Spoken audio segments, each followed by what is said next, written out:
Hello everyone, how are you all? Today we are going to continue Vitala Pandurangan episode and we are going to learn about a devotee called Santha Sakkubai. Do you know what today is? Today is very auspicious day for Pandurangan devotees. Today is Sayana Ekadashi or Ashadha Ekadasi and the Varkaris would wait for the whole year to do darshan of Pandurangan on this day. You can watch it in the TV also. How disciplined and pious they are. We have learnt a lot about Varkari and their yatra in Jnanadeva episode. You can listen again. Okay, now let's see about Sakkubai. A devotee named Gangadhar Rao lived in a village called Sinchurnipuram near Pandarpur. His wife was Kamalabai. Both husband and wife spent their lives with religious thoughts and were helpful to others. Their baby girl is Sakkubai. The girl grew up listening to God's worship and bhajans every day. One day the child Sakkubai was playing outside the house with friends, building a house in the sand. An elderly person was walking along the street singing bhajan. As he was walking, immersing in Bhagavat Nama, he did not notice the sand house built by Sakkubai and her friends. The house of sand broke with his foot. All the children were very upset. Sakkubai boldly asked the old man, "Oh, old man, you have destroyed our sand house, which we built with so much of care and love." The old man opened his eyes and realized his mistake. So he asked apologize and said that he did not do it purposely. As he was immersed in the bhajan, he didn't notice it. But Sakkubai did not accept it. So the elder man came forward to build a sand house. Sakkubai did not accept that either.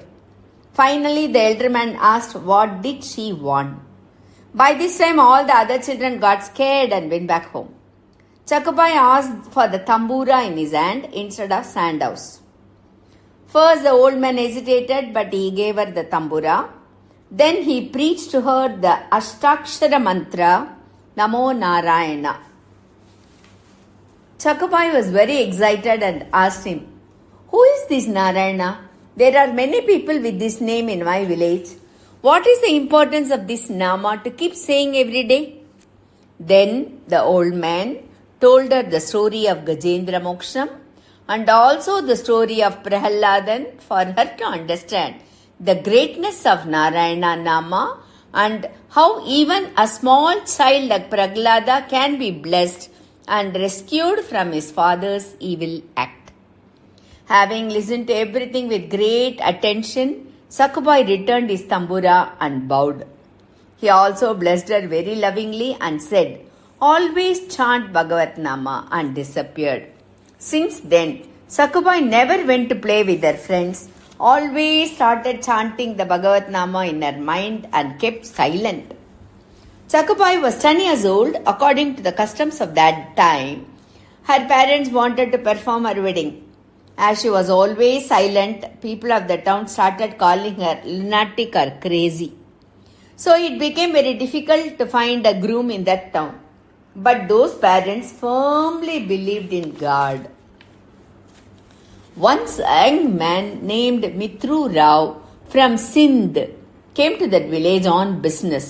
When he saw Sakkubai, he was very impressed by her beauty and serenity. Sakkubai's parents were also impressed by Mitru Rao's knowledge and well-mannered behavior. Until then, Sakkubai was always saying that God would marry her like Andal. But seeing Mitru Rao, she agreed to this marriage somehow. At that time, if a son marries a girl born in a good family, the groom's parents will accept it very happily. We have seen such marriage in Vittal Pant and Rukmani marriage too. That is Jnaneshwar parents. Without hesitation, Sakkubai's parents arranged the wedding and it went very well. After the marriage, Sakkubai went to her husband's house. At first, her mother-in-law was happy by her beauty and serenity and then began to worry that she was possessed by a demon. No matter how much housework she was told to do, She would do it very quietly, her mind always chanting Bhagavat Nama. Husband Mitra Rao became very worried when he saw that his beloved wife was not attached to any worldly affairs. He began to believe his mother's claims that Sakkubai was possessed by a demon. A sorcerer was summoned to drive away the demon that possessed Sakkubai, but that did not work well. They did not even tolerate Sakkubai doing her work without protesting. One day Mitra Rao, very angry at the instigation of his mother, went into the room and tied her to a pillar. Sakkubai was overjoyed that she could now pray Nama Bachan without any interruption, but they did not leave her like that. Listening to her the mother's words, her husband often came and begged her. At that time, an elderly person who had previously taught Sakkubai the Ashtakshara mantra came to the door. Sakkubai's mother-in-law went to see who was outside. The elder asked her for some food, but her mother-in-law got angry and humiliated him a lot. She insulted that you came here to beg. The elder very patiently told her, Amma, we are roaming around to spread the Lord's name and His glory, and we eat once a day to survive. Hearing the conversation, the husband came out. Seeing him, the elder asked, Son, you look very sad. What is your problem? I have also heard a cry of some woman. Who is she? On hearing those kind words, Mitra Rao shared his suffering with him. The old man said, I have some magical power, and bring your wife outside and I'll see her.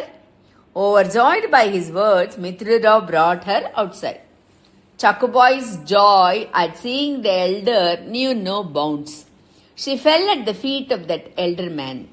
The elder man told her to touch the feet of mother-in-law and husband. She immediately fell at the feet of her husband and mother-in-law. The husband was very happy with this and started trusting the old man. The elder person said, She is fine. Take her to the pond. After the bathe, I will do some mantras. Mitra Rao took her wife to the pond. The elder asked him to bring some neem sticks. When he was away, the elder started advising Sakkubai. Prema Bhakti means doing Nama Bhajan while staying in the family. It is not that we always do bhajan without having any attachment to family members. If the family members do not do Prema Bhakti, you must have patience to change them. Whether it is a male or a female, must have patience to make everyone happy and pious. Now you have to cooperate with your family members and do the duty happily. Everything changes with time. Sakkubai agreed to follow his advice. By that time, Mitra Rao returned with neem stick. The elder said, Take your wife and go. She is fine. Happily, Mitra Rao went home with his wife. As per the elder's advice, Sakkubai also started living happily, making everyone happy. But our Bhagavad Nama chanting continued. It went on like this for a while. Once, when she went to fetch water from the well, she saw a crowd chanting Pandurangan Nama. She saw Namadev, Jnanadeva, also Kabirdasa in the crowd. She also joined the crowd involuntarily. Kabirdasa saw her and understood that some play is done by Vittal through her. But he told her to get permission from mother-in-law and husband to come with them. Eagerly she went home and asked for the permission. She thought she would get it. But the husband is not matured enough yet. He refused to let her go. Okay, let's see whether she went to have darshan of Vitala in the next episode. Jai Vitala, Hari Vitala, Panduranga Vitala, Hari Narayana. Namaste.